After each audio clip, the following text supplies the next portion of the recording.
कृत्रिम बुद्धिमत्ता आणि डीपफेकचा गैरवापर होऊ नये यासाठी केंद्र सरकारनं त्या संदर्भातल्या नियमांमध्ये सुधारणा केली आहे.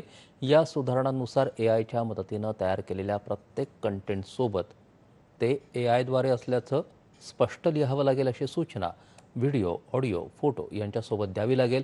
अशी सूचना दिली नाही तर त्यांच्या विरोधात कारवाई केली जाईल. असा मजकूर हटवण्याचे निर्देशही दिले जाऊ शकतील.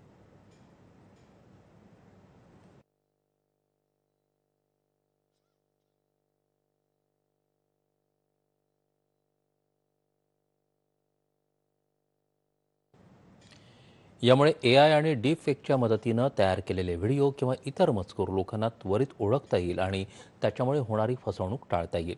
वापरकर्त्यांना खऱ्या आणि खोट्या मजकुरातला फरक कळू शकेल.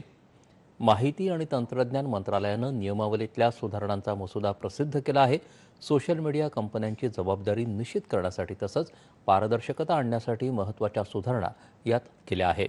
कायद्याचा भंग करणाऱ्या आशय किंवा पोस्ट टेकडाऊन म्हणजेच हटवण्यासाठीचे निर्देशही मंत्रालयाचे वरिष्ठ अधिकारी सोशल मीडियाला देऊ शकतील. त्यासाठीची सविस्तर नोटीस कंपन्यांना जारी केली जाईल अशी तरतूद या मसुद्यात आहे. अमेरिकेनं